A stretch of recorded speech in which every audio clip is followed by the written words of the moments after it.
मां मोहतरमा बेनज़ीर भुट्टो साहिब जी शहादत जो ॾींहुं आहे ऐं मां इहो सम्झां थो पियो त मोहतरमा बेनज़ीर भुट्टो साहिब अॼु बि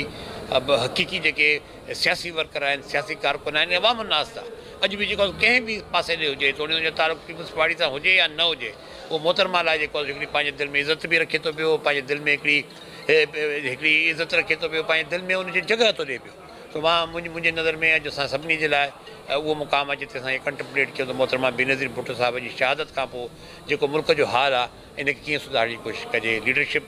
अवाम जेका कॉल करे थी पई लीडरशिप खे, पर मां न सुञाणा का क़ौमी क़यादत अहिड़ी मौजूदु आहे जेका इन सॼे अमल में जेको आहे सो मामलनि खे अॻिते खणी वञे सघे। राज अक़ीदत पेश करने के लिए,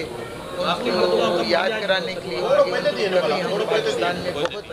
बुरे तरीके से महसूस करते हैं, क्योंकि जितनी आज पाकिस्तान को उनकी ज़रूरत है शायद इससे पहले इतनी नहीं थी जितनी आज मोहतरमा बेनज़ीर भुट्टो जैसे लीडर की आज पाकिस्तान को ज़रूरत है,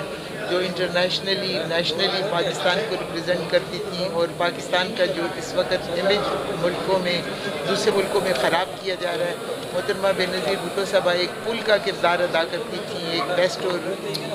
मुस्लिम दुनिया के दरमियान। और बहुत बड़ा नुकसान है ये, पाकिस्तान का नुकसान नहीं है, पाकिस्तान पीपल्स पार्टी का नुकसान नहीं है, बल्कि ये इतना बड़ा नुकसान है मोहतरमा बेनज़ीर भुट्टो साहब की शहादत। लेकिन आज 14वीं बरसी है, दिल बहुत दुखी है इसलिए कि 14 बरस गुजरने के बावजूद भी कातिल नहीं पकड़े जा सके कि कौन कातिल था, किसने मदद की है कातिलों की, किसका क्या मकसद था।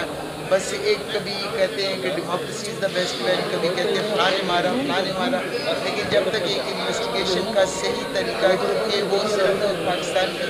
इलेक्टेड प्राइम मिनिस्टर थी, वो ट्वाइस इलेक्टेड प्राइम मिनिस्टर थी, सिर्फ पाकिस्तान पीपल्स पार्टी की चेयरपर्सन नहीं, ट्वाइस इलेक्टेड प्राइम मिनिस्टर थी। और उनकी कातिलों को मैं समझती हूँ कि तारीख़ हमें कभी माफ़ नहीं करेगी कि हम अगर उनके कातिलों को ना पकड़ सके। देखिए इन्वेस्टिगेशन को कभी किसी सूरत कोई भी गवर्नमेंट हो, चाहे वो पीपल्स पार्टी की गवर्नमेंट हो, चाहे वो नवाज शरीफ साहब की गवर्नमेंट थी या अब इमरान खान साहब की गवर्नमेंट है, वो स्टेट की जिम्मेदारी होती है कि एक नेशनल लीडर जो है वो मारी गई हैं, ट्वाइस इलेक्टेड प्राइम मिनिस्टर मारी गई हैं, तो उनकी जिम्मेदारी है कि वो ये जो अलमिया हुआ है इसको इन्वेस्टिगेट करें और किसी नतीजे पे पहुंचाएं कि किसने मारा है वो। बस आज हम तो पुरसा ही देते हैं, पुरसा लेते हैं क्योंकि हमारे लिए बड़े दुख का उसका मुकाम है। हम किसी के ना खिलाफ बात करने यहाँ आते हैं, बस अपने दुखी दिल के साथ आते हैं, अपनी कायद को मिलने आते हैं, अपनी कायद को खराज अकीदत पेश करने आते हैं।